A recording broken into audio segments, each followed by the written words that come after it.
It's the Jack and Nick Horror Show. Hey, Nick. Hi, Jack. Hi, people. Hey, people. We made it. We made it to the end of the year. We did. This is one hell of a year. Right. And I guess tonight we're not even going to review a movie. We're just going to talk about the best of and worst of 2015, as it were, in horror. Right. Well, for the most part. More on that later. Right. Yeah. And we're also going to see what the users had to pick. We put up the questions on our Facebook and Twitter, which you should be following us on so that you can participate in the discussion. But this week's discussion was, what's your favorite and least favorite movie? And we're going to go through the answers that we got back from everybody. And just to let everybody know, we don't always call you users, but Nick does. I don't know why. I don't have a better name for you. You want a name? Tweet me a name. Go ahead.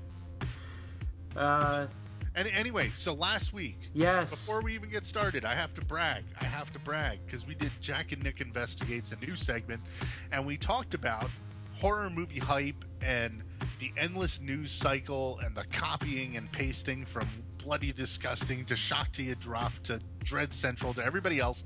Everybody hypes up the main franchises over and over and over again. And this week, there was this huge news story that Halloween, the franchise, had suddenly been dropped from Dimension Films entirely. They lost the rights to it. And now the rights are up for the bidding, apparently. Which means that the last 6 or 7 years worth of Halloween news stories you heard, gone, erased, meaningless. You wasted the hours dreaming of what Halloween could have been, because now it's just going to go someplace else and be something completely different. All that talk about, there was going to be a prequel, or there was going to be a third Rob Zombie film, and then there was going to be Halloween 3D, and then there was going to be some sort of throwback movie. All the things that never happened. Guess what? They never happened and never will. So back to square one with that. Exactly what I was talking about, that the next thing you know, all the time that you're spending reading all these stories, all this hype, completely gone, washed away under the bridge. It's all over. So, all that time. Let's talk about the present, not the possible futures or the ruined past. Yes, let's do that.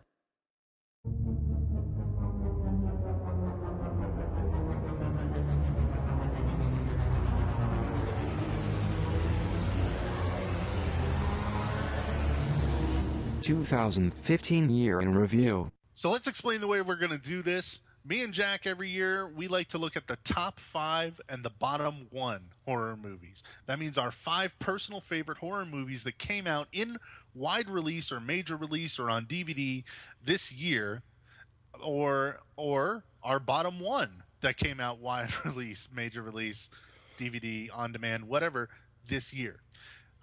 We also tend to break these rules as soon as we make them, so they might already be broken. So what we're going to do is we're going to go back and forth, starting at number 5 on our top 5 of the year, and then we're going to go up to number 1. Everybody follow? Okay. And then we're going to talk about what you guys picked as your favorite and least favorite. So, Jack, Nick, you want to start up on number 5? I'm going to start up on number 5. Great. All right. My number 5 is It Follows. Really? For number 5? Number 5. I have movies that I... good stuff ahead of that. I do. But the reason I have It Follows as number 5, I would say it's let me just say up front, this list was probably the hardest list of top 5s, and I haven't seen every release of 2015. I've probably seen half of 2015, so you have to understand that there may be some omissions totally. It's just because I haven't seen them. However, the quality of movies this year has jumped for me, at least. It was very difficult to come up with. And It Follows is definitely a top-tier horror movie for the genre itself, and also for me. But as far as rewatchability for me, I would watch it again, but there are other movies that I would watch more. And that's normally what I go by with the top five. I just go for repeat viewing and overall enjoyment and enthusiasm over it. And I'm not saying that I didn't get that feeling from It Follows. I did. It's just number five. I put four movies that I think were more, I guess more in my wheelhouse, if you want to call it that. That I just enjoyed so much more. Even though it depends on the day. These movies are interchangeable. Mm-hmm. So that's my number five. And I agree with you on two things. I kind of regret that I didn't get to see a lot of the horror movies I really wanted to this year. I normally I'm up on this a little bit more, but this year, being bogged down a bit with the old podcast where I didn't get, I feel like we didn't have as much of a say in picking the movies, and therefore we missed out on a lot of the ones that we otherwise would have seen, which we'll bring up later, I'm sure. And also, man, I would say the high end of what's good in horror has jumped, mainly because I've tended to avoid the bad a lot better this year. So I agree with you on that much. I'm sure that there's a lot worse out there, and I just didn't see it this year. I feel like I saw so many less movies. Like last year I saw something like over 100 horror movies, and this year maybe like 30 to 50. Not bad, but still not what I used to see. One thing I kind of blanked on too with It Follows was it a 2014 movie or a 2015 movie? Even though I remember seeing it in 2015, I'm pretty sure. Yeah, it definitely. I count that as a 2015 movie because it was like wide release this year. So, right. Everyone is cool with that, I say. Yeah. My number five though is Eli Roth's The Green Inferno. This movie, in case you don't know what it is somehow, it's basically Eli Roth's homage to Cannibal Holocaust. This group of students goes down to protest the demolition of some trees in the Amazon, in the rainforest, and they get kidnapped by natives and tortured and cannibalized and such. Really, I hate slacktivism, and this movie is a satire of the idea of slacktivism, basically of people who take up hashtag causes on Twitter or Facebook, and they'll tweet about it or talk about it for a day, but won't give money to the cause, would never actually volunteer their time to a cause. Basically about people who are posers, people who appear like they're doing something but are actually doing as little as possible and don't understand the ramifications of what they might actually be getting involved in. I love The Green Inferno. It's got some disturbing bits to it, and it's worth noting the technical merit of this film because it was actually filmed in South America in the Amazon, and I think this movie was actually gorgeous for a horror movie. You really don't see this scale of just epic cinematography in a horror movie like at all. So I totally enjoyed that, and I enjoyed seeing it in a theater. Luckily, it played near me. Totally check this one out. I think it's on demand now. In fact, I know it's on demand on Xbox because I saw it on there the other day. Check it out. And that's one of the movies I didn't get to see. Yeah. And I have pre-ordered that, as well as Knock Knock, his other movie I still have yet to watch, which was the remake of Deathgasm with Sandra Locke and Colleen Camp and Seymour Castle, and Seymour Castle's pissed off about that movie still. I didn't get to see Knock Knock either, and I heard that one was better.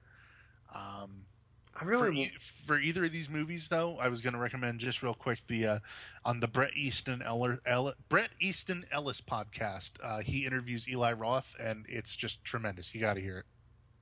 I have heard a lot of great things about that podcast. So, yeah. All from me. Yeah.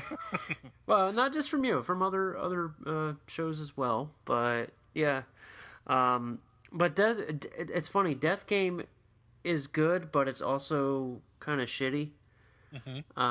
It's one of those afternoon watch movies, so I can understand if somebody says that Knock Knock kind of sucks, because Death Game kind of sucks too. So, yeah, I just anyway, I'm gonna go to number 4. Sure, tell us your number 4. All right, I have What We Do in the Shadows as my number 4. That movie is just, it's fun. Oh yeah, and yeah, we should explain. I guess it's a vampire comedy. Yeah, vampire comedy mockumentary.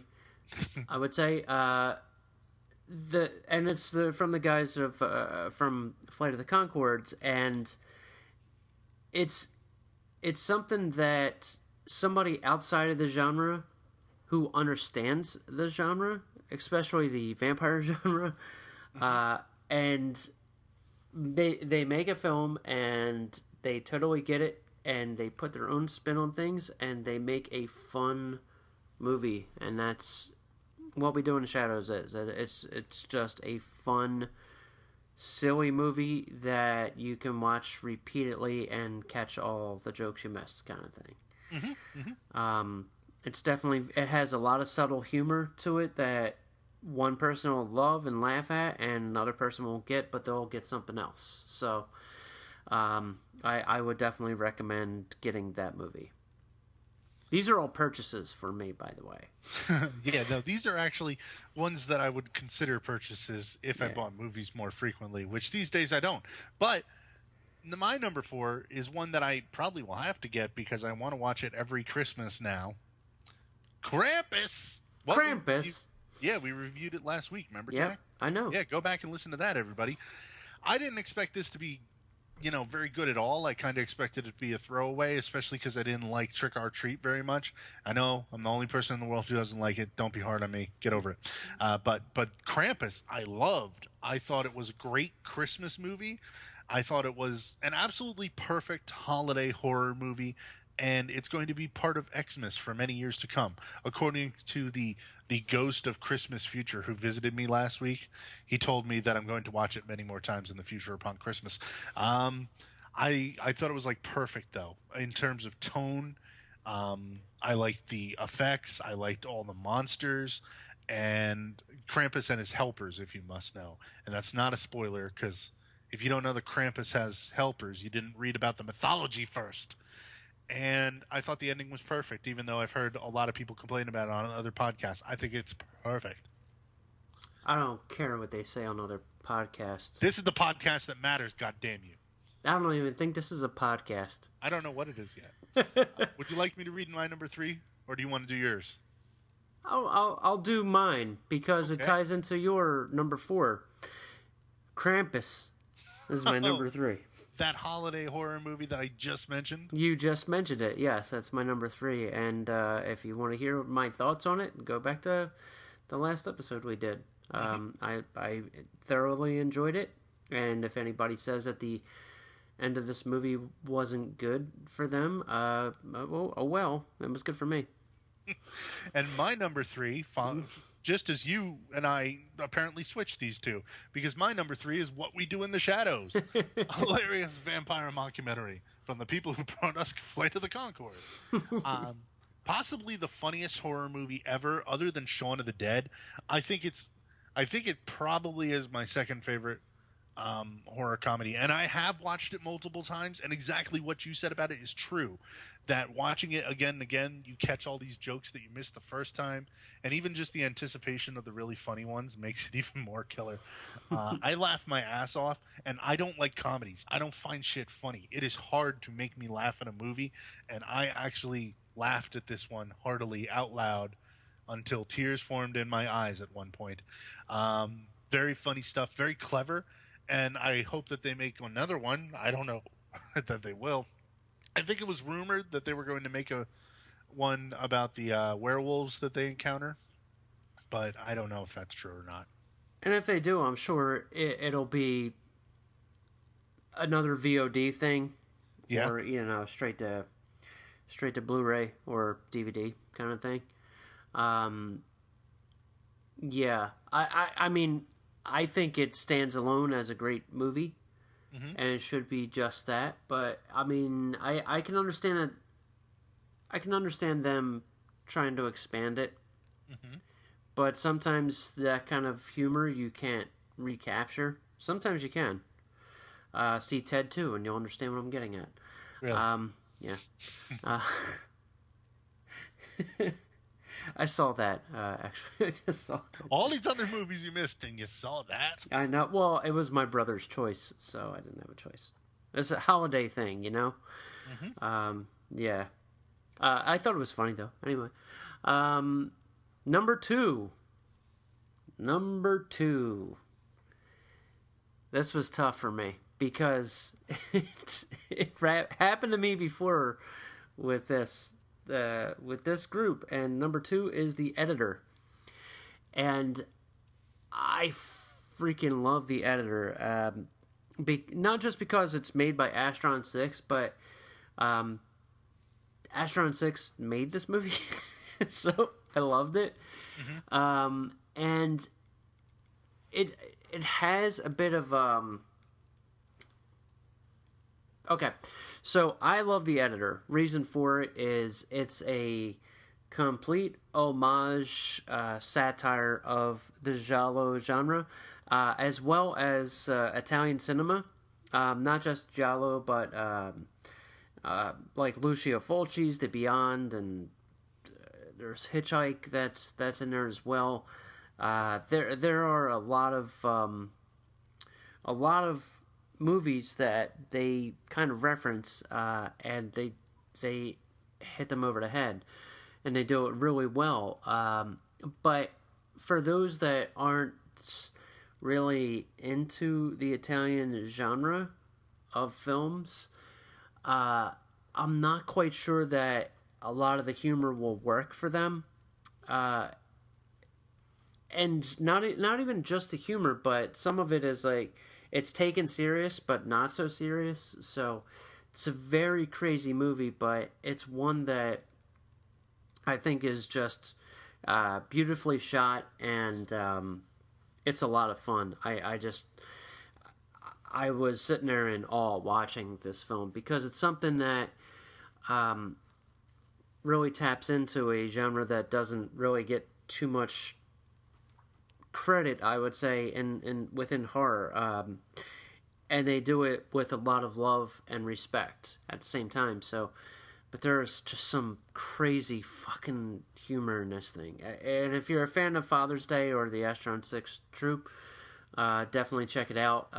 Definitely check it out if you're a fan of giallo. But if you're not a fan of giallo, you may not like it as much. But there's still something there for most that are into these guys. I know they get a lot of hate too, I've noticed, but that kind of happens with everything these days, where people just don't like something and other people grasp onto it and tend to pound stuff without actually sitting down and watching it. So that's my number two, The Editor. My number two comes to us from New Zealand. That should probably tell you what it is right off the bat. The heavy metal horror comedy Deathgasm. Now, you might be wondering, why am I putting it ahead of What We Do in the Shadows if I said that was a funnier movie? It's because Deathgasm is awesomer. Also a very funny movie, but I found I wouldn't, I don't categorize this one necessarily as being a horror comedy in the top of my head, because I think of it as so gory and just over the top ridiculous. Basically, these two metalheads, in fact, several metalheads, go and fight an actual demon that they accidentally conjured, and it is just awesome. Lots of little heavy metal references in there. I'm into metal, as you know, and as I hope you know, go back and listen to our Deathgasm episode. I love this movie, and I even watched it again. It syncs up directly to Iron Maiden's Live After Death is the album. if you push play on both at the same time, you will have an awesome experience as you watch a rock opera before your eyes. Go do it. Deathgasm. Guess what Jack, my number one is? if I had to guess what your number one is, can I guess? You can. Is it Dude Bro Massacre? No. Dang, I don't know. I have However, no idea what your number. Oh wait, I know what your number one is. However, What? I'll mention that in a few moments. Okay, My number one. I know it. What is it? It's Deathgasm. It's Deathgasm. You're right. Right. Oh my gosh, yeah. Same. I'm not gonna go into. I mean, Nick just told you everything about Deathgasm. It's just fucking fun. It is. It's a fun movie, and it kind of reminds me of sort of along the lines of like Dead Alive at moments, and Scott Pilgrim, Yep. and there's so many. It's just a fun movie that'll remind you of an earlier era, but it's more in the spirit of today. So it's a wonderful movie. Right, even though it references other movies and feels sort of like an Edgar Wright movie at times, it really stands alone as its own huge thing. Yes. Sequel allegedly confirmed. Deathgasm 2, Goremageddon. Let's hope. Let's hope. Let's hope it happens. Yes. I that? do. Before we get into the listeners, Can I talk about my number one before that? well, yeah, but I just wanted to Okay. touch on the other thing that you just mentioned, Dude Bro Party Massacre 3. Mm-hmm. I would say that movie is number one above all these movies that are on my top 5. Only because it's a movie on its own, as it's almost like it exists as the only movie of 2015. And I just had so much fun watching that thing that I couldn't put it on my top 5 only because it's so good that I don't think it's almost like its own number one of all time kind of thing. So it has to go over in that realm. Well, you remember when I talked about regrets at the beginning of this show? Uh-huh. I regret missing that movie. I want to see it. You And I will, will. and maybe you'll make it your number one on 2016. Oh, yeah, sure. That sounds legit. But you have to understand that, look, there are a lot of people that are trying to recapture the 80s and 90s, and, you know... Yeah, I bitch about it all the time. Yeah, they try it so many times and they fail. The only three people that have done it perfectly are the guys that made the WNUF Halloween special. Oh, yeah. I'd say Astron 6. If you watch any of their shorts, especially HIZ. HIZ, watch it. And these guys, the Dude Bro Party Massacre 3 guys. Because they actually, like, I'm not going to give it away, just put it on, watch it, and you'll understand as you're watching it, because they tap into the detail of this movie is really, really good.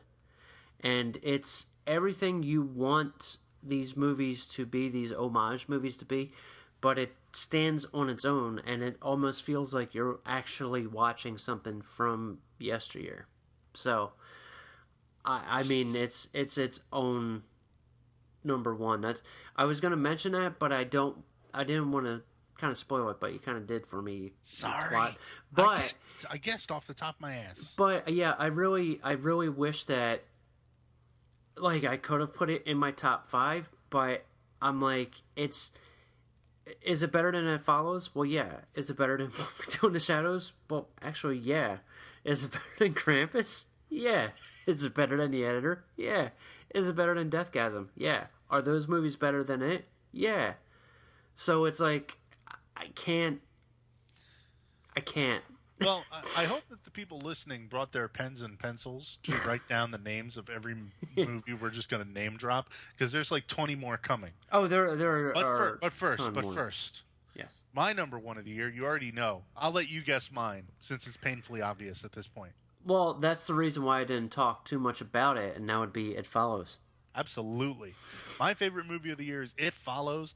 I saw this first on, I believe it was off a screener on another podcast I was a part of. And it was Slashercast. Don't use the word. Anyway, I watched it on the computer, and it was not as great an experience as when I saw it a couple of weeks later in the theater. Mm-hmm. Absolutely an amazing movie to see in the theater. I know that now the time has passed. You're never going to see it in the theater if you didn't already, but if they will have a screening, I'm sure. Yeah, down the line. If you live in for the next 50 years, if you live in California, I feel like this is really a monumental horror movie. Something the likes of which that we just haven't had regularly at all in the past couple of decades. Something that is just like really good at catching that throwback vibe, but also like heads above, you know, not trying to be the old stuff so much as trying to be this different and weird thing. Mm-hmm. I've heard a lot of people bitch about the plot holes in this movie, which if you think there are plot holes, you missed the point. Like I was talking about Bret Easton Ellis podcast, and Quentin Tarantino and Eli Roth each complained about how it doesn't follow its own rules and it doesn't follow its own plot. The director of the movie has said that the rules stated in the movie are not the actual rules of it. It's actually just as the characters understand it. It's in-universe thinking that is just, you know, great. Man, and I think it's creepy. It's got a weird vibe, and then you get the score from Disasterpiece that is just unbelievable. And I mean, it's a wonderful, like, synth sort of, well, I mean, I wanted to say like a new age synth, synth of old, you know, like John Carpenter stuff reinterpreted for modern times, for modern listeners, in a way that picks at you and gnaws at you as you watch this movie, like a scab waiting to get pulled apart. It's wonderful. I really love It Follows, and I just think it's glorious. Glorious. So that's my number one of the year. Jackman, you want to talk more about it? I want to talk about Hugh Jackman. Jackman. I mean, it is, I think, a very, very smart, different horror movie that is polarizing because it came out now, and it's one of those, like the movie I mentioned on the other show, Slashercast, that we used to do, Maggie, where if like Maggie is the kind of movie that if it had come out before 2015, years and years ago, people would call it a classic. Oh yeah. And It Follows, I would say, is a modern classic, or will be a modern classic, or that doesn't make sense really, but it is a modern classic. I would call it that. And in the future, it's still going to be one of those polarizing movies where people love it and people don't love it. You know, I disagree with that, because I think in the future there are going to be a generation of horror fans that are growing up now that are like, oh my God, I remember when I watched It Follows when I was 8 years old. You know? Yeah, oh yeah, there are going to be those. That movie the way we talk about like old school horror movies, like the first time I saw Night of the Living Dead, I had nightmares. You know, that will be a movie that will scare the shit out of new horror fans in a way that will affect them forever. And that's something that you lose as a horror fan as you go on and you age. You know, the reason that you love all these movies is the nostalgia factor, sure, but like also because, you know, seeing Michael Myers or Jason Voorhees was the first time you saw a crazed killer on screen. You know, you went from Care Bears to that, maybe. You know, just like kids today will go from like the Pixar movies to suddenly It Follows. You know, and it will be just as much of a shock to their system. And some of those kids are going to find it delicious, just like we did when we were kids. And that is just true, glorious horror fandom being born.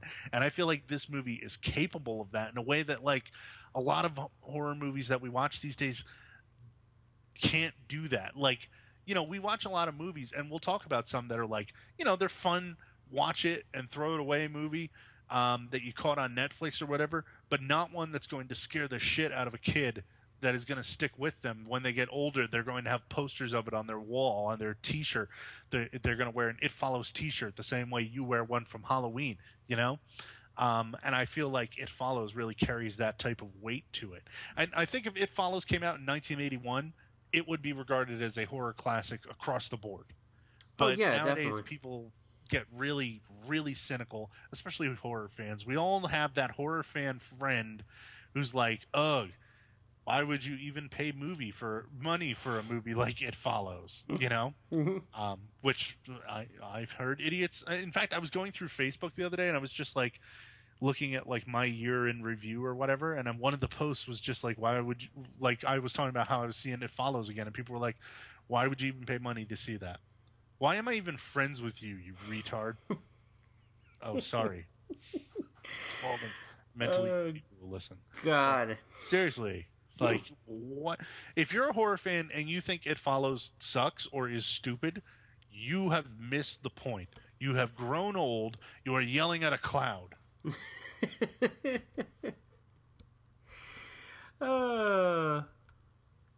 So we have tons of listener feedback. If you hear the squeaking, that's my chair. Sorry. Yes, we did get a lot of listener feedback. What do you want to read some of the Facebook people? Yeah, we'll read Facebook, and then we'll cover our Twitter comments, and then me and Jack will give up our worst movies of the year, each of us. Okay? Yes. So first, I'm going to start with the Facebook comments. First one from Sean. I really like Spring, Southbound, Creep, and It Follows. Let's discuss what he liked first, and then we'll go over what he didn't like. Okay. So Spring, very good creature feature movie. Yep, that's one of my honorable mentions, actually. There's mine too. Whole massive list of honorable mentions. Yeah, dude, that one was very good body horror, sort of really creatures great. and body, I would say. Really great effects and a really nice, tight story. That I don't even want to say too much of what that movie is, because it's like I would be immediately just discussing all the gross stuff that happens in it. Right. Southbound, I have not heard of yet. Southbound. I think I have heard of that one. But I fucked up. I don't know what it is. No. I think. All right. Yeah. I mean, I haven't seen it, but I've heard of it. Well, okay. How about Creep? What about Creep? Yes, I did see Creep. Actually, you did? Yeah, How I was did. It's.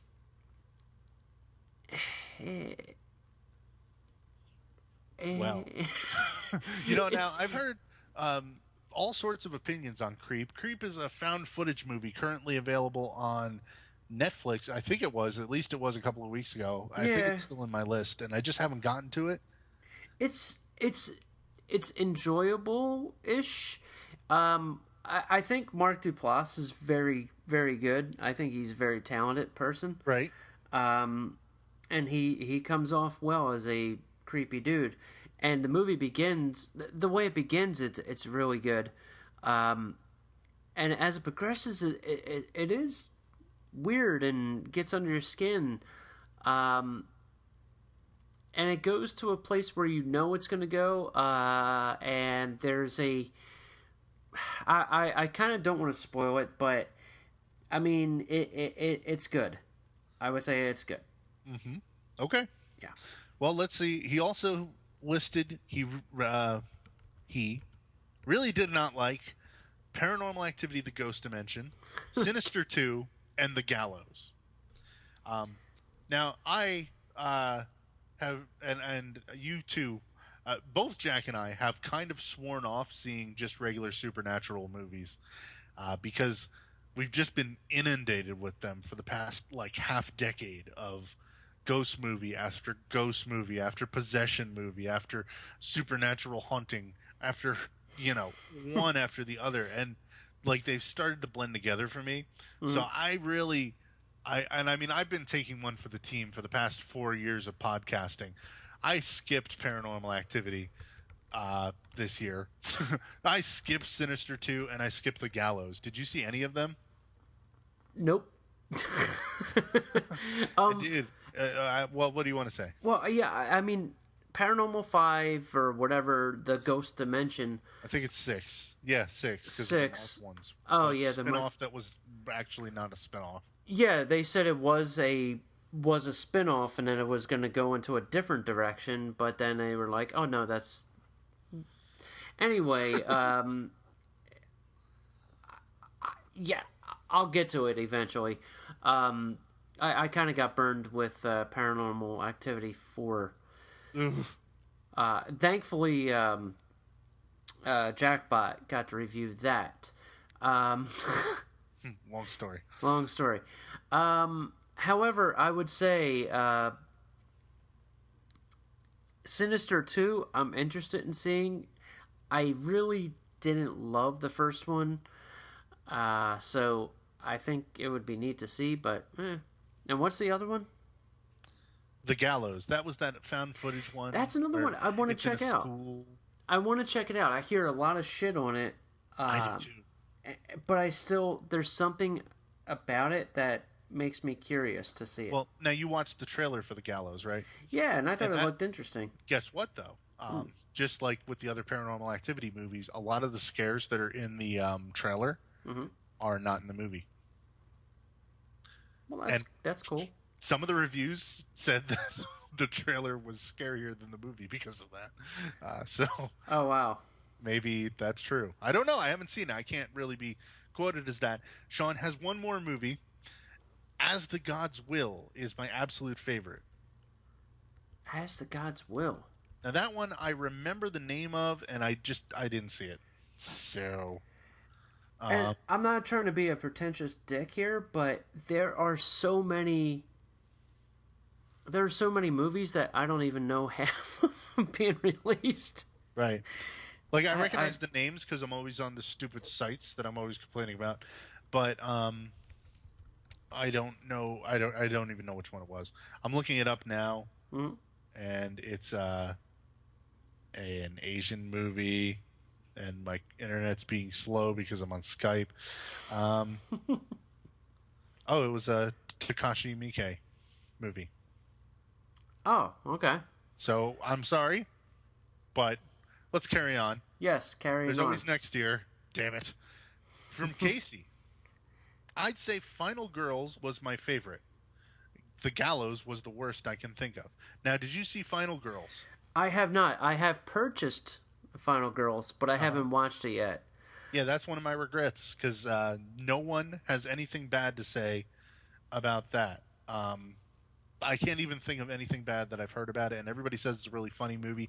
Basically, if you're not aware of it, it's a meta comedy where this girl gets like sucked into the movie universe that her mother was in, the movies that were like a slasher movie, a made-up Jason Voorhees wannabe, let's say. Right. And they experience fun within that, and it's supposed to be pretty clever, but I have not seen it yet.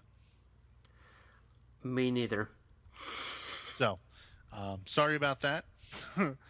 You know what though? These are movies that if we do see soon, we can like do whole episodes on. I'd be happy to. Yeah, I mean, it's a movie that I wanted to see before we recorded this episode, and I planned on watching it. I just ran out of time.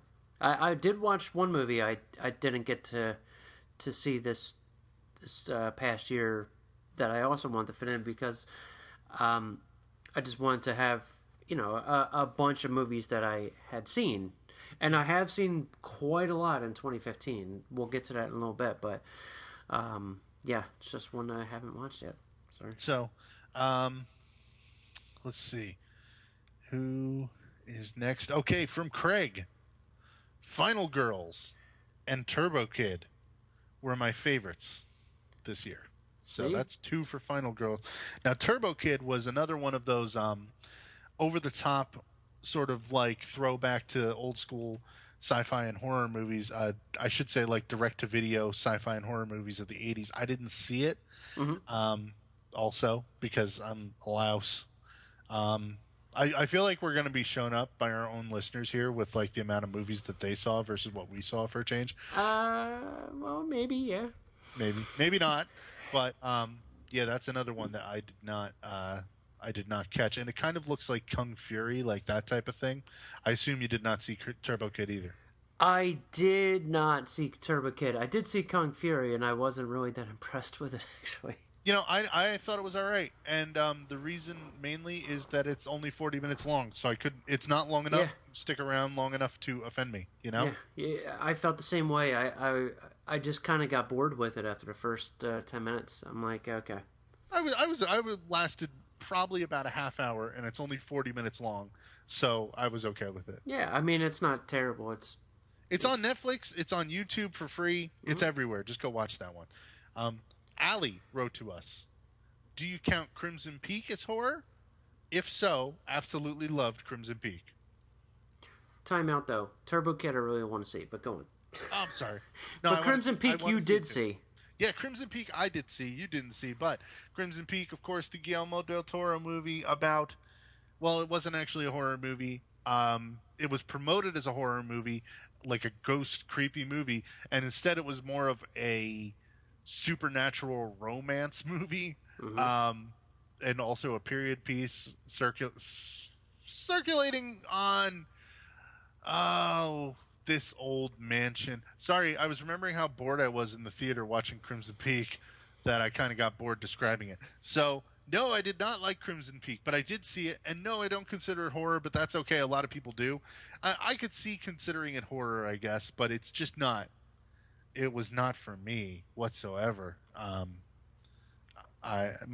can hear my wife in the next room. She's saying she liked it. So, ladies...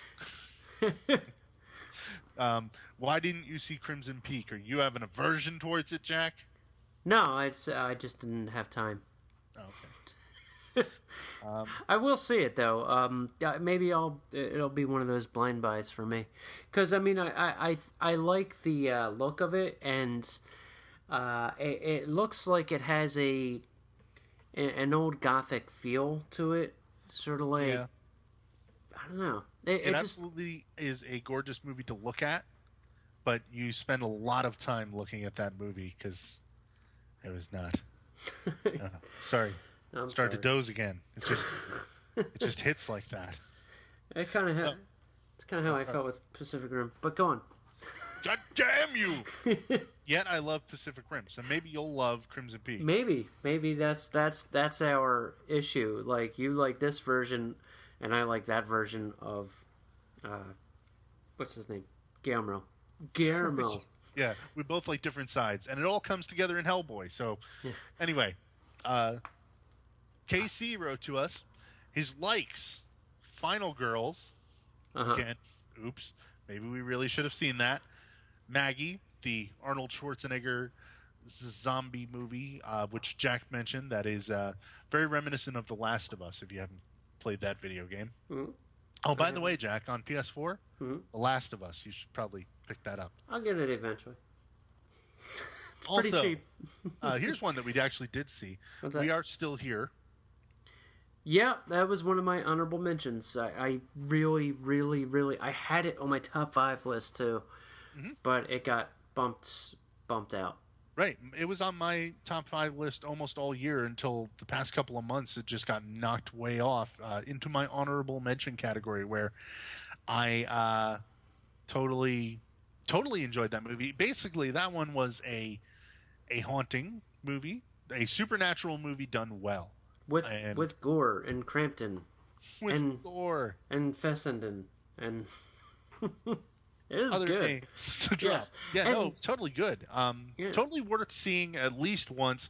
If you like ghost movies and you're kind of sick of what Hollywood has been shoveling upon you over and over again, check out We Are Still Here for some a little bit of creepy stuff. Mm-hmm.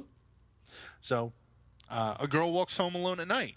Another one on my honorable mentions list. Mm-hmm. It was on my top 5 all year. Yep, same here. And then it's always the end of the year where it's crunch time and they release all the good shit. Mm-hmm. Mm-hmm. Happens From so many October times. on, dude. Yep. And so this one is a black and white sort of auteur vampire movie featuring like vampires of the Middle Eastern mythology of vampires, something that we've really never seen before in film. It's totally an art house horror movie, though. So if you don't like that sort of thing, you probably won't like that at all. But I totally thought it was just an awesome movie. I like vampire movies no matter what. I'm kind of just like a total mark for them. I'll watch whatever. But that one really stood out. Agreed. Perfect. And he also liked It Follows, which we already said It Follows was stupendous. Mm-hmm. So, his hates, Insidious 3. Which I don't know. I didn't see it. Did you see it? I saw it. I thought. Oh, you did see it. Yeah, I enjoyed it. You did. It's not an honorable mention. It's it's passable. I don't think it's as good as the first two. But yeah, I enjoyed it. I thought it was a enjoyable film. Okay. That's all. Yeah, that's all I got about it. Okay. And his hates also include The Gift. Did you see that one? Now that was the one that was No, that's What the was one that? with Jason Bateman, I believe. right. Jason Bateman and his wife move into a house, and And like, his childhood friend shows up, but it turns out he was bullying him all along. And You want to know something though? what's that? Here's the funny thing. So I purchased the gift and they delivered the gifts. Amazon delivered the gift and I had the gift set aside and then I moved, and after I moved, I can't find the gift. Oh, So I haven't watched the gift. one day you will find it, and like It's you'll gonna be like, The Gift. Yeah, I'll Here be it like, is. oh fuck, that thing's on TV. Right. I saw that 16 times, Yeah. and now it's the future, and there's no place to trade in discs. Yeah. So, I don't know what to do with this thing. Frisbee, hey doggy. Also on his hates, Poltergeist remake. Excuse Was that your opinion of the Poltergeist remake? Yeah. It's mine too. Yeah. So that's Man, one that we actually I'm allergic to it. That's one that we actually saw I was trying to mute the mic. Sorry for the mouse clicks, people. It's okay.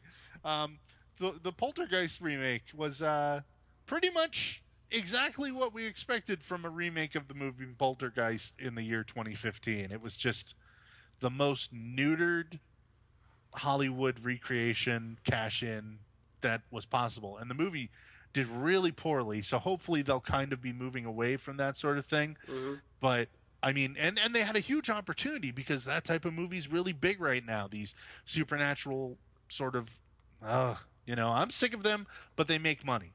And this one just completely didn't. So I'm kind of glad because the one that I saw was a poop. It was not enjoyable. It felt like the relationship that goes through the emotions. Mm-hmm, mm-hmm. That's what it felt like. It's just one of them, punching a time card kind of movies. The last one that Casey Chamberlain, I mentioned his last name, but I'm sure he wants to be publicized. He's a burgeoning director himself. So anyway, The Lazarus Effect. This one was in theaters, I think, in March, and it was basically very close to the movie Flatliners, where, they're doing a bunch of experiments with people where they put them over towards going to the dead, and then one of them comes back from some reason, except they're different, and they have Carrie-like powers. I didn't see it. It's in my Netflix queue because it's currently on Netflix, and I'm interested in seeing it. but seeing it on somebody's worst list has me a little worried about that. I have not seen that either, and the reason was I just didn't want to. It looked interesting, but then I'm like, oh well. Well, we've got some from Steve.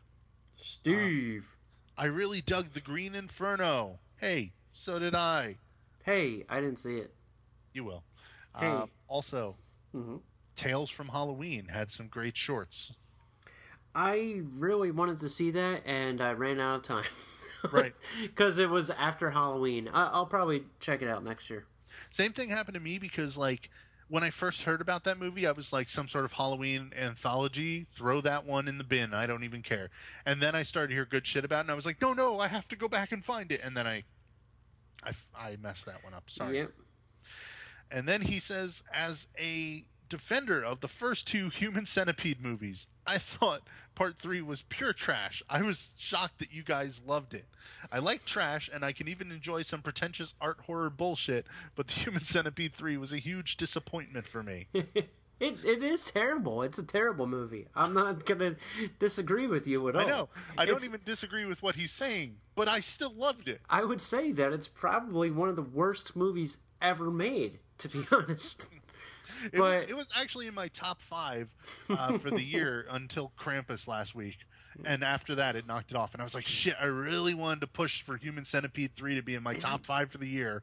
Isn't that crazy how Krampus, like, defeated the Human Centipede 3 for you? I know. And I have been a defender of the Human Centipede movies like a crazy person. Yep. Speaking of a crazy person, that's the best part of Human Centipede 3. Dieter Laser's performance in Human Centipede 3 is... there are not words that can describe what he does. He thinks it matters. He thinks being in Human Centipede matters, and he works doubly as hard to try and perform and create a character for it. And he doesn't have to. And the man is insane, and I think he thinks it's real. Mm-hmm. I think he thinks there's a real Human Centipede out there, because that man is insane. And I love watching somebody lose their mind on film. And I think that that's what does it for me, is that, like, if he wasn't in that movie, I would have watched that movie and probably been like, whatever, it didn't really match up to the other ones. But he is so insane in that movie that I can't describe to you the stuff he does in that movie. Like, when I first saw it, I took a screenshot of it, of Dieter Laser's face in the movie, and it was just so insane, and I put it on Jack's Facebook, and I was like, you got to see this movie. That was it. That's what sells that movie for me. So... you can watch it. You'll probably hate it. I can't convince anyone otherwise. And I'm not even going to argue with people otherwise because you're probably right. But I love it. It has a place in my heart. Also, he added, P.S. My friend's coworker did the FX for the shitty butthole stitching and waterboarding scenes in the film, and he had to sue Tom Six to get paid for his work. Huh. I am not surprised by that because... I'm never, ever going to defend Tom Six. I said never, ever, but I'm probably going to defend Tom Six at some point because he is ridiculous. And I'm just drawn to ridiculous idiots. I don't know what my problem is. Hi, welcome to the Jack and Nick Horror Show. And all the listeners, we're all ridiculous idiots. Is that what you want to be called? You are drawn to a ridiculous idiot. That's me. Man. So, Joshua, who cheats and lists way too many things, which I love. Mr. Joshua. Mr. Joshua. He says, Krampus. Krampus as his favorite? Well, he lists many, so I shall list the rest as well. All right. The Green Inferno. Uh-huh. Final Girls. Uh-huh. Spring. Uh-huh. It Follows. Uh-huh. And Creep. Uh-huh. I agree with most of the dislikes that have already been stated, but I think my all-time worst for the year is Muck. I enjoyed it the first watching, then it fell apart for me on the second. I wrote a review for it, and I wish I could have had my third viewing of it under my belt before writing the review because I feel like I was way too nice just because I enjoy meta horror and I enjoy Kane Hodder. So my worst by far was Muck. Can't wait to hear your next episode. Good news, Joshua. you are currently hearing the next episode. But I did not see Muck. I remember this one had a lot of buzz before it came out, Yeah. and then after it came out, it had nothing but terrible negative buzz. Dude, that's why I'm laughing. It had I think it was like one of those Kickstarter movies, and so many people were excited about it. There's a horror page I go on a lot. I don't post too much on there, only because there's a lot of drama. But so many people, man, they were like, I backed this movie and it sucks. It's the worst movie ever made, and that's the bad thing that happens when you back a movie. Right. And you can Google his review. Deviant Film Reviews, I believe, is the name of his blog. And Jesus, man, you watched it 3 times and you didn't like it? That happened to me only with 2 times. I saw 2 movies that, well, there are more, but 2 that come to my mind are Con Air, which I liked in the theater, and I watched it again. I was like, this sucks. And Domino. I liked it the first time, and the second time I'm like, what was I thinking? So it happens, you know. Absolutely, it happens. It's your surroundings, who you're watching it with. That right. You know, there's a lot of factors with these movies that we like and don't like. So next up, we got Bill writing in to say his best was Bone Tomahawk. Now I've heard a lot. I just got that delivered. So you haven't seen it? I haven't seen it. No. Now this one's like a horror western. Yeah. That cannibal. is also like a werewolf type creature thing. No, it's a cannibal movie from what Cannibal? Oh, yeah. I'm totally off base. Who's in it? Kurt Russell. Yeah. It has Patrick Wilson. I think that's and Matthew Fox and what's his name? The guy from 6 Feet Under, the dad that died. No clue. He's in so many movies. He's a character actor. He was in Cabin in the Woods. He's not Bradley Whitford. He's the other guy in the control booth. That guy. That guy. The bald one. The bald one. That guy. He kind of looks like you. Flirting with Disaster, and I know everything he was in. I just can't remember his name, and I'm not going to IMDb it. So anyway, Bone Tomahawk. What have you heard about it, man? I heard it's fantastic and excellent and amazing and a beautifully shot movie. That's why I've come to fall in love with the Western genre over the years.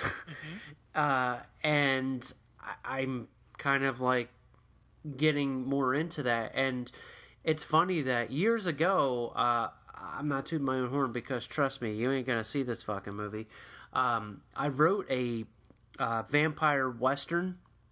Yeah. That it started out like the backstory was a vampire western, but it took place during the 50s through the 80s, and whenever people read it, they were like, "Man, Western horror really doesn't exist that much." Right.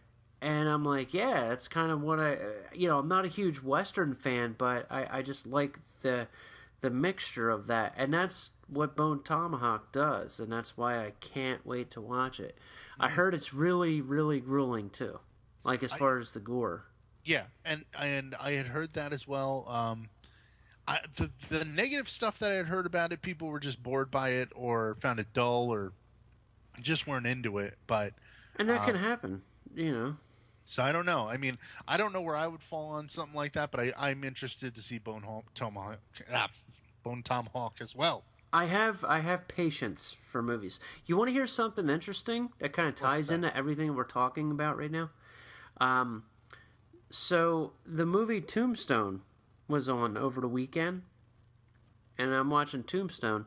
You know who directed that? No. The same guy that made Rambo First Blood Part 2.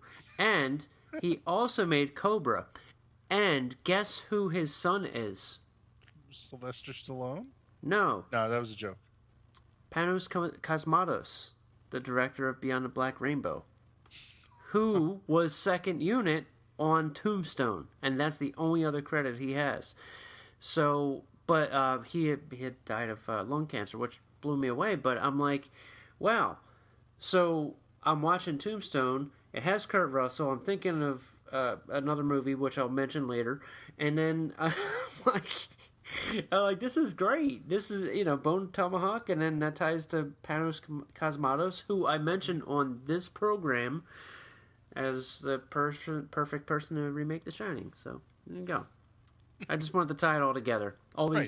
It all comes back down eventually. See, if you pay attention to every episode, one day you will just have this all-encompassing, enlightened knowledge. It's like a giant chain of, being chained up. All right. Take notes! Also, Bill's worst movie of the year was Woman in Black 2, the sequel to the movie that had Daniel Radcliffe in it a couple of years ago. It wasn't that bad, but it's not really noteworthy. And this one was I believe, 1950s period piece, gothic horror in England, right? Another one I haven't seen. Correct. Me neither, because I swore off supernatural movies for the year. And honest to God, if you just skip all the supernatural movies, you'll feel like great about horror.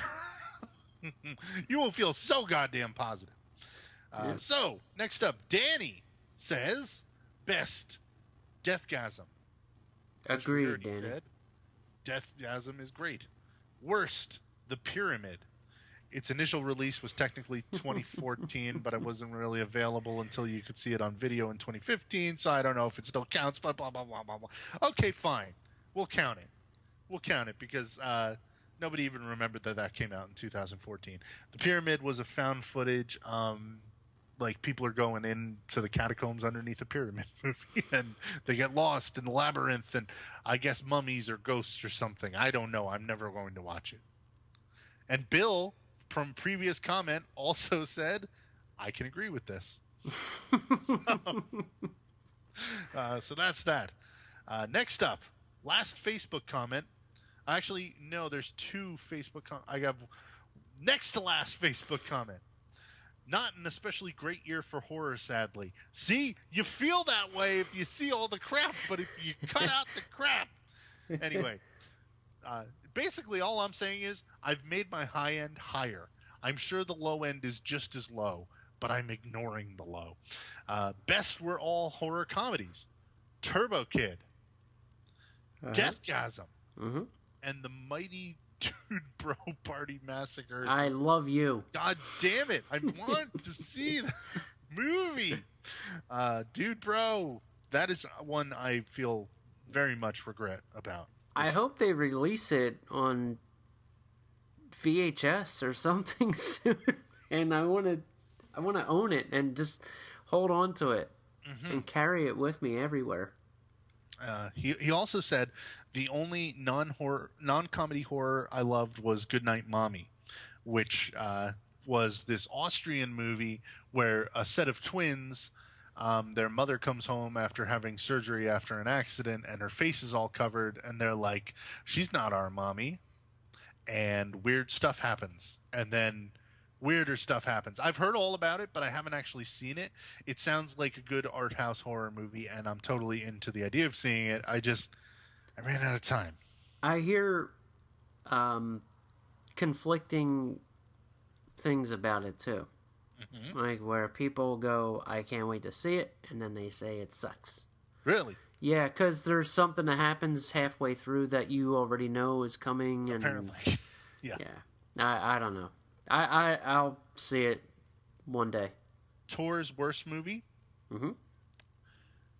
Poltergeist remake. Fuck that movie. It totally put me off new ghost movies. It totally put me off new ghost movies. Exactly. Stop watching the ghost movies. And horror is wonderful.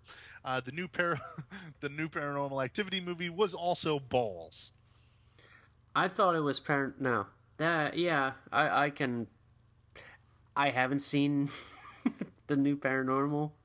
That poor Poltergeist movie, man. It just Dude, honestly, because it had potential to be a completely different take on, it's not like it's hard to reinterpret a movie for modern audiences. It's just that one didn't even try. No. Nobody gave a shit. And watching it, that it was just a cash in to those people. Yep. They didn't care one bit. They didn't come up with creative and interesting and clever things that you could do that would be plays on the original Poltergeist. They just didn't. Right. Well, that's the problem. If you make a totally different film, you'll get blasted because you made a totally different film. That happens. And if you make the same film, you get blasted because you made the same film. So, yeah, it's a catch-22 with remakes. Right. You know, it really is. Some of them, if you reinterpret it, do a very good job at it. Look at Maniac, stuff like that. But right, yeah. I don't know. It's harder to make a really good movie than it is to make just an okay movie. But to just fail entirely is you didn't have to do that. Yeah. That's what's so much of a pain in the ass about it. At any rate, we have one more from Mike Merriman from the Evil Episodes podcast. I forgot the name of his podcast, for Christ's sake. Anyway, all things considered, I'm still going with It Follows. My least favorite? Paranormal Activity Ghost Dimension. Pretty disappointed after the marked ones kind of got the franchise back on track somewhat. I will throw in a bonus for most surprising horror flick of 2015, which would be Unfriended. Surprised that I enjoyed it, at least. That one's on my honorable mentions as well. Because Unfriended, I was totally, just like Mike, absolutely floored that I could enjoy that movie based on what it is. I mean, if you haven't seen it, it is, or if you saw the trailers and said, no way, basically it's a found footage movie of a Skype call between 5 or 6 kids that are each being tormented by a ghost one by one. And it is clever. It is smart. It is much smarter than you would think a movie like that could possibly be. I really enjoyed it. I can't wait to see that one again. I just haven't had time. And I mean, what else do you want to say about Unfriended, Jack? I want to say that I had a fun time watching it, and I know a lot of people didn't like it, and they thought it was stupid, and I understand where they're coming from, but they just didn't give it a chance, much like a lot of movies these days. They just won't give it a chance. They'll just dismiss it right away. Which, granted, a year or two ago, I was the same way with a lot of movies, but I just decided, you know what? I'm just going to start opening myself and taking in as much fun as I can. And that's what I do. And Unfriended, I think, is a good movie that it's silly, of course, but I think it's really cool. It's a cool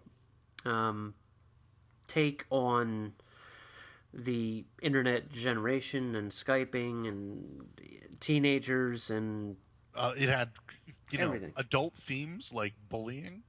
Bullying. Teen suicide, and I think it's the perfect. It was much. What's that?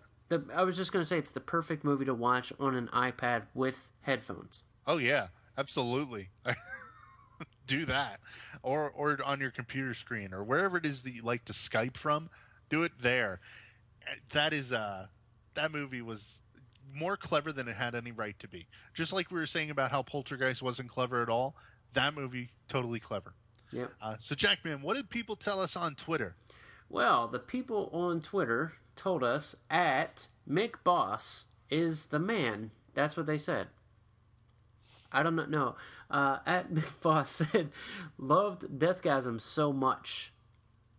So he would say Deathgasm is his favorite.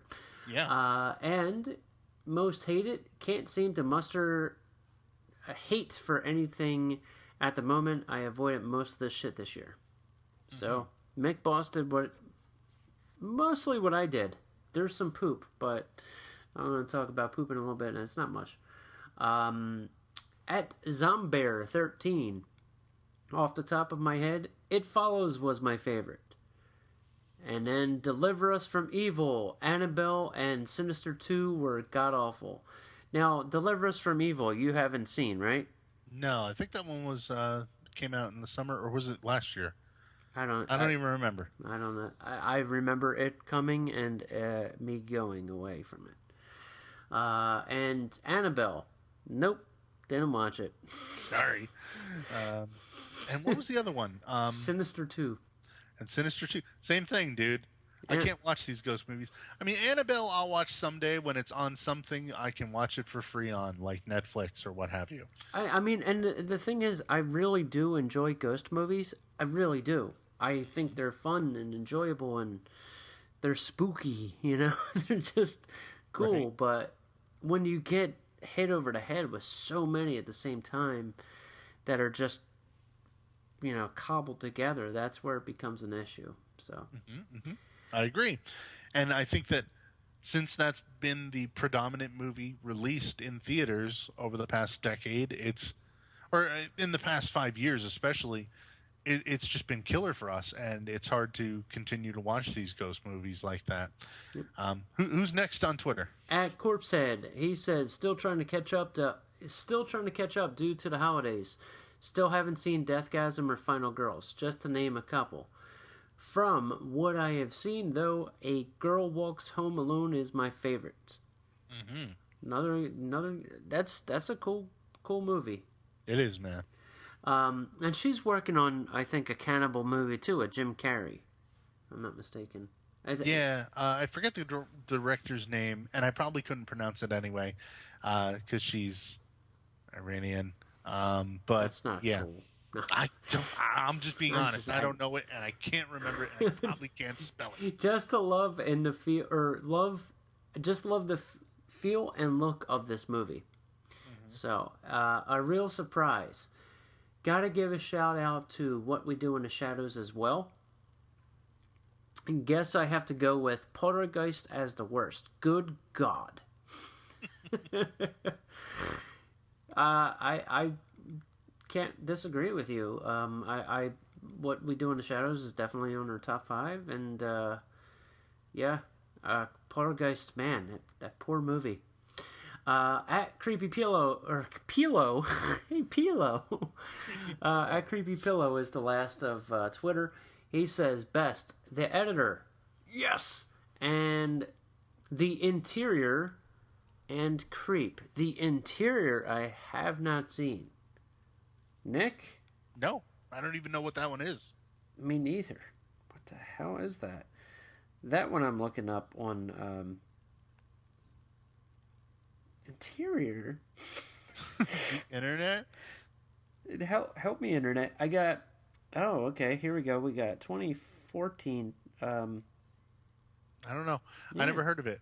So... Okay. I can't I'm marking even it find down. information about it online, so I'm not even sure which one that is. I'm gonna mark it down. Thank you. Okay, we'll look that one up. See, we got to write a list worst. too. Worst. You ready for the worst? Mm-hmm. We got Wrecker. Don't even know her. Sorry.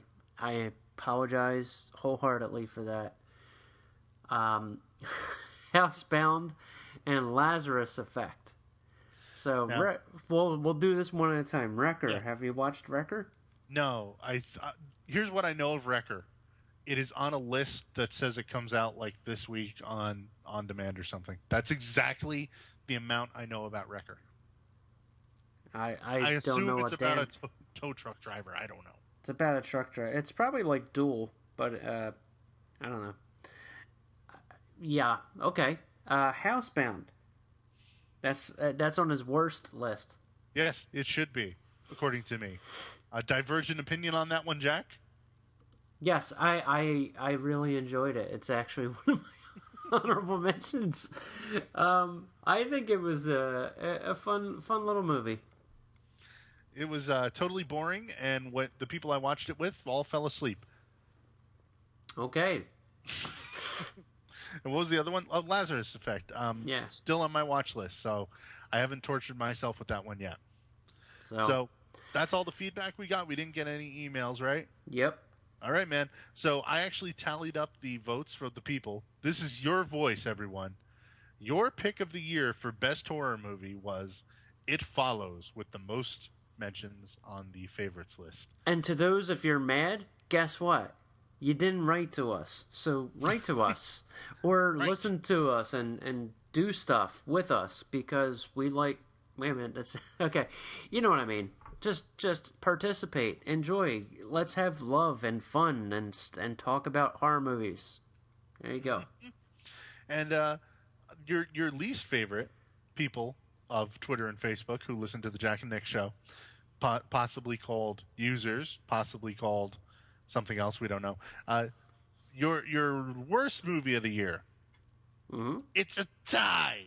Paranormal Activity: The Ghost Dimension and Poltergeist, the remake. I can't argue with you there. And one thing that Mike Merriman mentioned that we totally didn't really cover. Oh man, the marked ones really knocked that movie in a good direction. It had some fun in it. It's not a great movie by any means, but it's watchable. I did watch that. I thought it was okay. I thought it was okay too, and I felt like story-wise they could have taken off from there and really had more about like the daughter of the one couple searching for these people and stuff.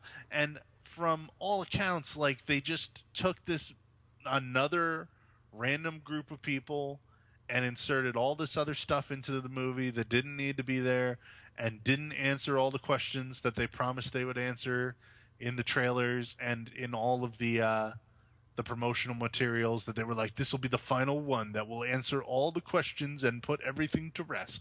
And of course that doesn't happen. I'm not spoiling the movie because you should know that going into a movie like that, that they're not going to finish up the series in a way that is satisfactory for everyone, especially a series where the movies start, okay, Paranormal Activity in the beginning, it's ghosts in the first movie. Then suddenly it becomes demons, and then suddenly it becomes witches, and then suddenly it's a cult, and then it's growing and growing, and then like you can't possibly tie up all the activity in quotes in one short little movie. It just can't be done, and they clearly had no idea what they were doing and just making it up on the fly as quickly as possible, going with first draft of their script after first draft of their script every year, filming it for as little money as possible, and ending up with whatever the hell that series is. So I would recommend you watch part 1, part 2, part 5, and that's it. Skip all the even numbered ones and you'll be okay. Part 1, part 3, part 5. Yeah. Did I mention my worst movie? Oh, you want to tell me what your worst movie is? We have not yet declared our worst movies of the year. Jack, what is your worst movie of the year, horror movie of the year, 2015? You would think that I would pick on Poltergeist, but I kind of figured that Poltergeist would be a dead horse. Mm-hmm. And not knocking anybody's opinion on it. I agree with all of you who didn't like it. It's just, it's just there. It's garnish, But it's like garnish that's falling apart. The worst movie, the most disappointing movie for me of 2015, one that I had a lot of anticipation for, was Lost After Dark. And that was a movie that was like, hey, we're making a throwback movie. We're making an 80s movie. And they don't know the genre. Mm-hmm. And I'm sorry, it's written and, has people involved that may know the genre, I'll say. But if that movie is your opus, it's not a good one. It's really bad. And it had a cool little surprise in it as far as who dies first and all that. But guess what? When your film is a slasher from the 80s and it has a scene missing real thing from Grindhouse in it, it doesn't work. Mm-hmm. And it doesn't fit because it just doesn't work. And if you have all the nonstop cigarette burns and just green and all that, right. That's not 80s, because a lot of it was VHS. Who got it right? Dude Bro Party Massacre 3. Watch that. and then remake Lost After Dark. So, not good. Not a good movie. Not a recommended one from Jack. No, I did not enjoy it. I was really, really disappointed. And I purchased it, so I am not happy about that. Now, my worst horror movie of the year also follows a similar theme as yours. I am kind of sick of all these things that we see in horror that try to be self-referential and don't really have a handle on what they're doing. And one of the people who's the king of that type of movie making is Adam Green. See where I'm going? Okay. I'm going to find out. Let me Digging see. Up the Marrow is a found footage movie that he made. It's a mockumentary about himself, the director, going through and going to different horror cons and celebrating his life as a horror director, but also him investigating monsters on the side, real monsters that live under the earth, and chaos ensues. And it's not even that much chaos. I felt like the chaos was limited, and there's some creature effects in it, but it's sort of goofy. It's basically everything to me that's wrong with like a lot of horror movies. Much like you just said about people going for that throwback vibe and just completely missing. I feel like this does one of the other cardinal sins of modern horror movies, which is the horror con casting couch, where the cast is just made up of like horror regulars. In fact, some of them playing themselves in this movie, and most of them playing themselves. And, you know, I just was not into it at all. And I mean, Adam Green has made a few good movies, but he's also made some crap ones. I count this as being crap. I wouldn't even call this movie a straight up like F-, the worst thing I've ever seen, because I really avoided that. So in any other year, this movie would have been unremarkable for me.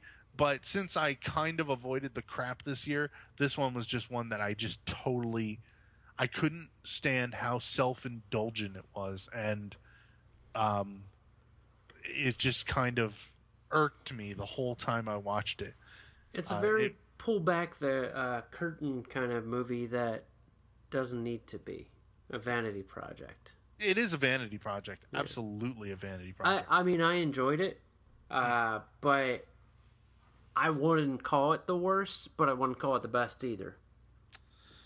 Like, I thought it was serviceable, but the only thing that holds it from being really good is the self-indulgence of the vanity. That's where I have an issue. The vanity. I think that it would have worked really well had you not known Ray Wise. Like if it were somebody else, even though Ray Wise was the best part of that movie, I would say that like if you had an unknown actor playing that role.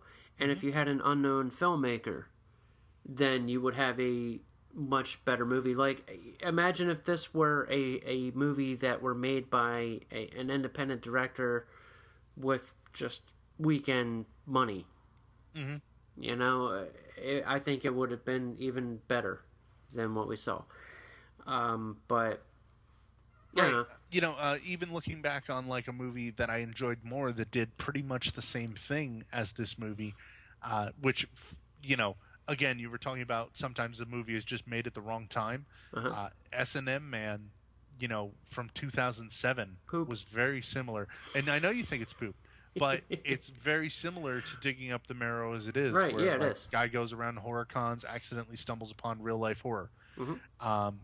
And I liked it a lot more because it was a low budget piece of crap, and I just kind of watched it at the time, and I let it come in and roll off, and that was it. But this one like just clung to me in a way that was like an unfortunate barnacle, and I did not enjoy it. At any rate, I also had one more that I wanted to mention as a dishonorable mention, because this one I actually enjoyed worse than Digging Up the Marrow, but I couldn't finish it. Okay. Dead Rising Watchtower. Now, Dead Rising is a video game where you're either in a mall or a casino or some other place, and oh my God, there's zombies everywhere, right? Mm-hmm. And it's actually kind of a fun game when it first came out in 2006, kind of goofy in that way that Japanese games tend to be. and then some. Like, you could dress up as Mega Man and go around shooting them with your blaster and stuff. Even though it was serious a minute ago, all of a sudden it becomes really goofy for no reason. And you play as Frank West, who's a journalist who's covered wars, man. That's his only characterization. And it's all like really silly stuff. But in a movie, it just didn't work. And like, it was just the most generic direct-to-video zombie crap. The only reason I would A, rank it higher, and B, rank it not at all, okay? I'd rank it a little bit higher only because Rob Riggle plays Frank West, but only in like sort of a cameo part. He's not the main character of it for some reason. They went with different characters than the characters in the games, starring in a video game movie. Why did they do that? I don't know. And the reason I can't actually rank it is because I couldn't finish it. I couldn't finish that movie. Like, Digging Up the Marrow, at least I made it through. I could not finish Dead Rising Watchtower, and it was like free on Crackle, and I just couldn't do it. I was like, you're wasting my time with your free shit. Wow. So that one, dude, I'm over zombie movies for now. Unless you got a real good one. Oof.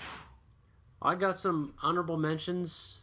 Oh, you got more honorable mentions? Yeah, I just want to go through them. I'm going to do this rapid fire. So we're almost at the end of the show, people.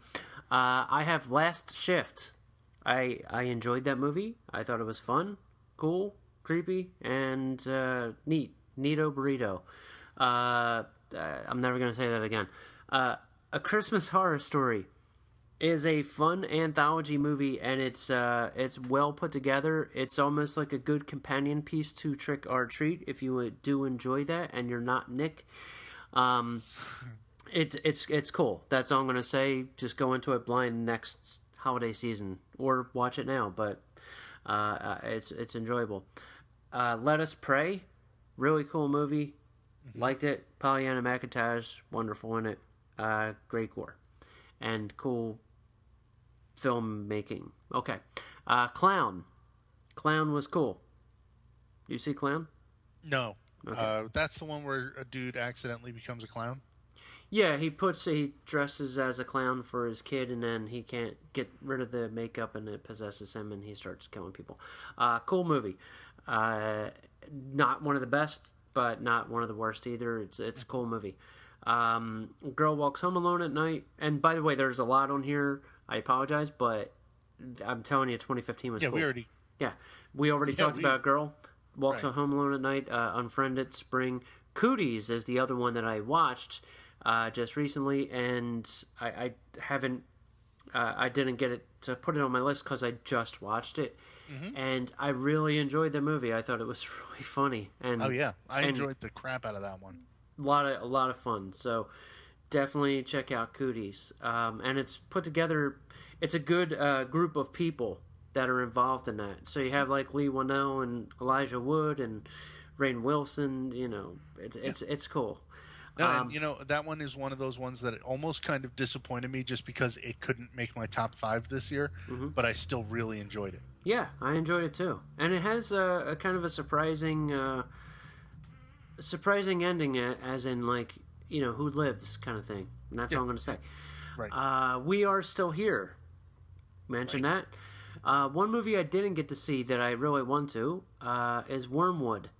I heard that's a lot of fun. Really? Because Yeah. I had heard that it was crap. I heard the same too, but I heard it's a lot of fun, so I really want to check that out. That's the Australian Mad Max with zombies one, right? Correct. Yep, and you know how I love Australian movies. Bone Tomahawk. Right. I haven't seen it, but I really want to. Murderous. This one here is a cool Italian, gory, feel like shit kind of movie. It's got everything that you want. It's got rape. It's got a mouse going into a vagina. It's got everything you want in a movie to feel like shit. Yes. And it's got what is it? The effects are by I think his name is Sergio Stelvetti, who did the effects of Bava's Demons 1 and 2 and Argento's movies. His later movies, really just graphic, gruesome effects, and some horrible stuff happens to women, and it's almost unbearable to watch. But there's something about the way it's filmed and just the colors, and it's a cool movie if you're into that shit. I would say forget about the other extreme movies. Watch Murderous and go, oh, okay. Silent Retreat is a cool little movie. Nothing special, but it's a cool like Sunday rainy day movie about a silent retreat, and they all have to be silent. If they talk, then they're killed. Wolf Cop is sort of 2014, 2015. Doesn't get as much mention as I think it should. I think it was a fun movie. Animal, which is such a cool creature movie. I would recommend watching Animal. It's put out by Scream Factory. Cool movie. And I actually saw that one, and I don't like creature movies at all, and that one was pretty good. It's cool. It's a cool movie. It was really good. And it was written by Tommy Houston, who wrote the Nightmare on Elm Street making of Nightmare on Elm Street book. The Never Sleep Again, but it's not all about the whole series. It's just about the first one, and the paperback version is coming out if you didn't purchase the hardback. So definitely, check out Animal. It's really cool. And one movie that came out before 2015, I'd say maybe around 12 or 13, but it didn't get released until, I believe, 2015 by Mondo Macabre, is Devil's Business, which I think is one of the coolest independent horror films ever. I think it just blew my mind as far as the way it was filmed and the little story that they have, and it feels very indie. It all takes place in one location, and it's about a hitman that is trying to teach this new guy how to hit people, and shit goes wrong, and it all gets satanic, and it kind of turns into let's say like Cronenberg-esque, and just it goes all over the place. Really cool movie. I would definitely recommend that. So do you have honorable mentions as well? I only have one honorable mention that didn't get mentioned so far, and it's barely horror. It's really more sci-fi, but Ex Machina. That's on my non-horror. Yeah? Yeah. I totally really enjoyed that it. movie. Yep. Totally enjoyed it. Thought it was cool. I don't really have anything else to say about Ex Machina other than you should check that one out. It's hard to even explain too much of what it is without ruining it. But basically, it kind of is a sci-fi movie that examines, robots and human relationships, AI and human relationships. One movie I didn't get to see till 2015, The Guest. Oh yeah, me too. And not horror, but totally great movie. A+. And non-horror favorite movie of the year is... Oh, my non-horror? Of non-horror. Are you asking me or are you telling me? For me. But I'm telling you. Okay, go ahead. But I'll ask you first. What's yours? Very strangely, one of the best non-horror movies I saw. Obviously, stuff like Mad Max Fury Road was really good. I just saw Star Wars last week. It was really good. My favorite movie this year was actually a documentary called The Montage of Heck. A documentary about Kurt Cobain. It's on. Oh, wow. It was on HBO, and it is really good. Really good. It blends animation, and it has a great feeling to it. And I know it's very weird for me to say that like my favorite movie of the year was a documentary like that, but it was just very powerful and very well done. In fact, there was a couple of documentaries I liked. Also, one that's on Netflix now, that is almost a companion piece to it. It's called Soaked in Bleach, and it's a documentary that talks to the private investigator that thinks Courtney Love orchestrated the, conspiracy to get Kurt Cobain killed. And it's not really a suicide and all that. That one's kind of fun watch once you've seen Montage of Heck. Also, another HBO documentary that was really good, Going Clear. Totally cool. I really want to see that one. That one's about Scientology and how awful it is, and you should totally watch that. I listened to Leah Remini's book, her audiobook on how she got out of Scientology and what happened there. Yeah. It's nightmarish, dude.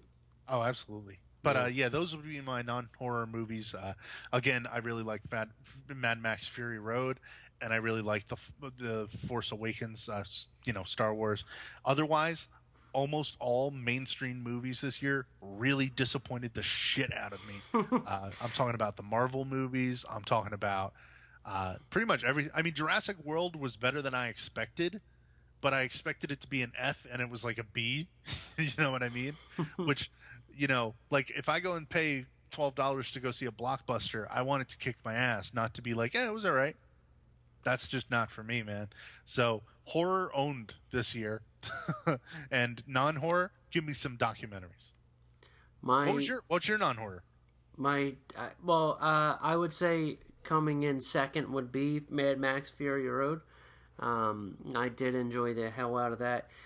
Bear in mind, I only saw Mad Max Fury Road in this other movie in the theaters because I hardly watch anything non-horror, but you know where I'm going. Really? You know the territory I'm going. I don't. Oh, wait. Why would I know? It rhymes with wait. The Hateful Eight. Oh shit! You saw the Hateful Eight. I saw the Hateful Eight, and it was glorious. It was beautiful. Damn, that's cool. That's real cool. I can't wait to see that one. Hopefully I get to check it out this weekend. But the Hateful Eight, goddamn, cool. Yeah, the if you get to see the 70mm Roadshow, which is probably going to be over after this show airs, I would recommend trying to go and see it because you get an overture and you get an intermission, and you get a take-home book, like a little like playbill, if you will. That's cool. Yeah, it's cool, and it's funny that the whole movie, with the overture and intermission included, is 3 hours and 7 minutes. And it feels like an hour and 30 minutes. That's how good the acting is, and just the fun. It's like Django Light, I would call it, except it's bloodier than Django, and there's more unexpected things that happen in it, and it's just it feels like Reservoir Dogs and The Thing together in a Western. But it's not a horror movie. Don't go into it thinking it's a horror movie. But if you're not a Tarantino fan and you're on the gravy train of complaining about him, then don't go see it and just watch something else, because it seems to be like the newest trend is we all hate Tarantino. So for various reasons. Whatever reasons, until the next person that comes along and says something you don't like, whatever. If you like his movies, you're going to enjoy this. That's my opinion. I thoroughly enjoyed it. I can't wait to watch it again. It's that good. Great. Yeah. So, we'll go right into 2016. Is there anything that you're looking forward to? Well, I don't really have much that I'm looking forward to, other than man, I have something. I have a list of movies. So Okay. Why don't you tell me what you're actually looking forward to? I'm looking forward to The Witch. Yes, that is one that I'm looking forward to. One of the very few horror movies that I'm really looking forward to. This is a period piece that looks like it takes place in the 16 or 1800s or 16 or 1700s in England, and it's like a village gets tormented by a witch. Mm-hmm. And it looks cool. It looks very atmospheric. If it matches the trailer in tone and atmosphere, it's going to be a hell of a movie. Yep. So why don't you tell me some of your lists? No, that was pretty. When I said I have a list, I mean I have a literal list of movies coming out next year. If you'd like to quickly go over them. Sure. Well, I don't know about too many of them because Okay. you know. How about the movie that's getting hyped everywhere is The Forest. That's the one starring the girl who plays Prince Marjorie on Game of Thrones, whose name I always forget, and she goes looking for her twin sister in the Japanese suicide forest. That one I want to see. Yeah, you do. Hmm. I think it'll be a worthwhile movie, but not like knock my socks off best of the year movie. You know what I mean? Hmm. So that one is one to watch, I guess. It looks kind of cool. Doesn't look as good as The Witch, but whatever. Also coming out next month in limited release and probably a quick VOD trash can run right after that, the American remake of Martyrs. Now, I love the original Martyrs, the French extreme horror movie. That is almost 10 years old at this point, right? I think it was 2006 or 7. And the American movie's coming out, and like the early reviews of it are like it does nothing that wasn't done in the original and kind of makes even less sense. So that doesn't sound cool. Just to let you know, I'm not on mute. I'm not like I don't. It Oh, feels you mean that's like your opinion of Martyrs? Yeah, I'm at that point now where You're I'm essentially like, an emoji. Yeah. Just an emoji of like a stalwart face. That's your opinion of Martyrs.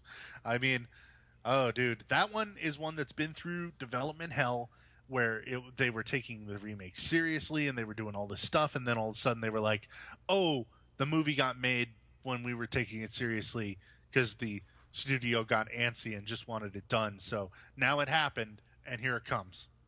That's honestly, if you go to the Wikipedia page and read the description of what happened with that movie over the years in its development section, that is almost exactly what it says.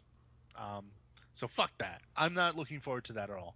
How about that movie, Pride and Prejudice and Zombies, which is based on the book.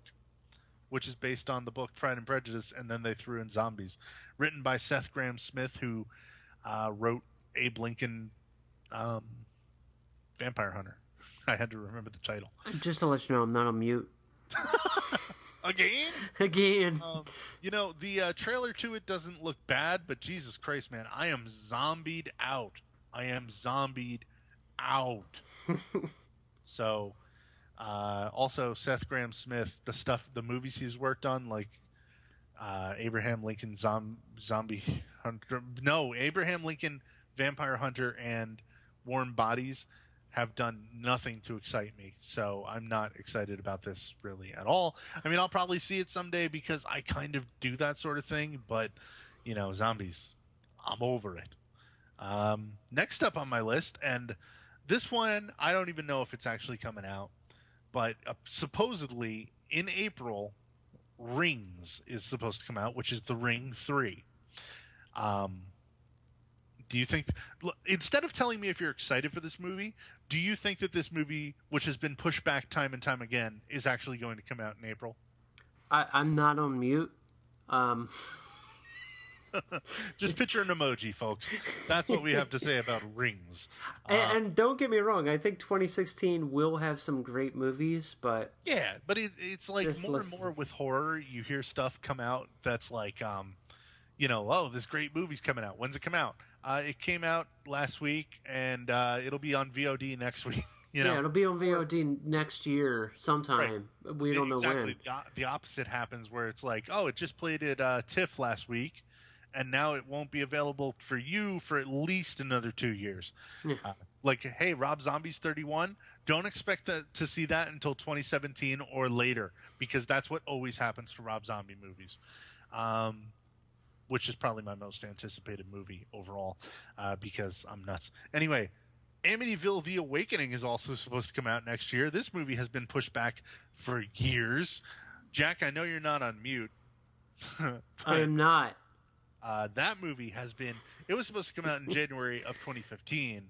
So if you're looking forward to the next Amityville movie, of which there have been maybe 11 movies in the franchise, maybe more, just keep your hopes tempered at best. Also, now here's the big ones that are coming out next year. They're all coming out in June and July, and like even like next October, nothing is like set in stone. You know that all the good horror is coming in, October. So maybe in the summer we'll do a look ahead at October. But my list pretty much ends in July of movies that are coming out. There's The Conjuring 2, the Enfield Poltergeist. Jack, I know you're not on mute, but you didn't really like the first Conjuring, right? Mm-hmm. And I've heard that you've sworn off supernatural/ghost movies since then. No, I haven't. But you swore off the Conjuring movies. I swore off the Conjuring movies. Maybe it'll be great. That's my enthusiasm. Also, I always do hope for the best. But I don't think that's going to happen. If it ends up on our top 5 in 2016, I would be thrilled. So that's how I feel about it. Is like I'm trying to remain positive, but I'm realistic.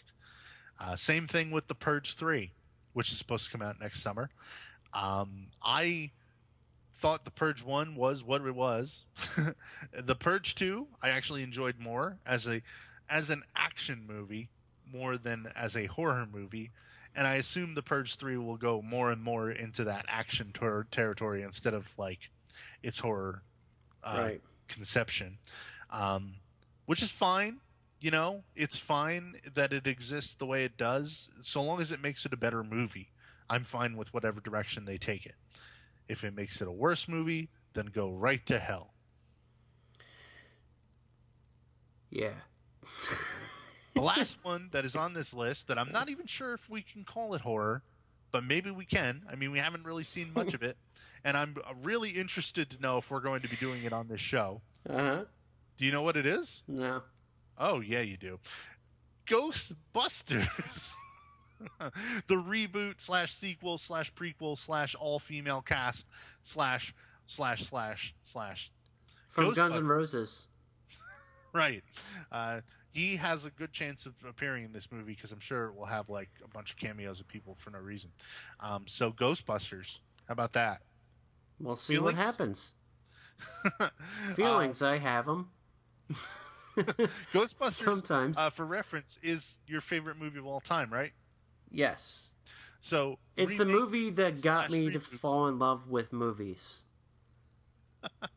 So I'm sure you're not apprehensive at all about the remake, reboot /sequel /reimagining. Even if it were all guys, if it were all girls, I always wish for the best. It doesn't matter what the sex is to me, as long as you make a good movie. Yeah, the sex of the cast means like zero. I hope it's great. I'm sure it will be a fun movie. Is it going to surpass the original Ghostbusters? Oh fuck no. Right. No, it's not going to. But I think it'll still be I think it'll be a pretty decent movie. So. Are we going to do it on this show? In possibly. Fact, I don't know. Let's not answer that now. If you want us to do Ghostbusters on the Jack and Nick Horror Show, we're going to need to hear from you about this. Yeah. And you'll have to explain yourself one way or another. So hit us up on Facebook, Jack and Nick Horror Show. Follow us on Twitter at Jack and Nick Show. You can follow us individually. Just start hitting us up about that. Mm-hmm. Jack, is it time to end this show? Do you have anything else that you'd like to talk about coming out this year? Or anything? There is just one that I heard is really great, and it's one that I would definitely love to do on the show. It's got Patrick Stewart in it, and I've been hearing really good things about it. It hasn't been released. It's been released in TIFF and stuff like that, I guess. It's called Green Room. Oh, yeah, I have heard about that one, man. Yeah, young punk, and this is the IMDb thing. A young punk rock band find themselves trapped in a secluded venue after stumbling upon a horrific act of violence. And that's all that's given. And I heard that it's quite great. I heard it's really, really great. So, I think that it's a movie I want to see. Cool. I think that's about everything. So we'll be right back in a little bit. Thank you everybody for all your feedback. Seriously. As always. Yep. It was great. All right, we'll be right back.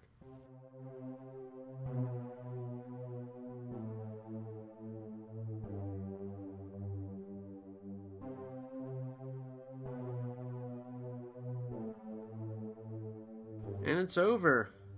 It's over. Hey, Nick. All of the year. Yeah. You know what I wanted to mention about the Green Room? What? Did I tell you? I didn't tell you who the director is. Is it the guy from Beyond the Black Rainbow? No, he only made that one movie. I don't know what happened to him. He might be like out in the field somewhere doing something. No, it's the guy that directed Murder Party and Blue Ruin. Oh, good. Okay. So you know it's going to be a good movie. Because Blue Ruin, I still have yet to see Blue Ruin, but I really, haven't heard. it's on Netflix. Check that out. I will. I'll get there. So, Jackman, where can they follow you on Twitter? They can find Hugh Jackman at Hugh Jackman.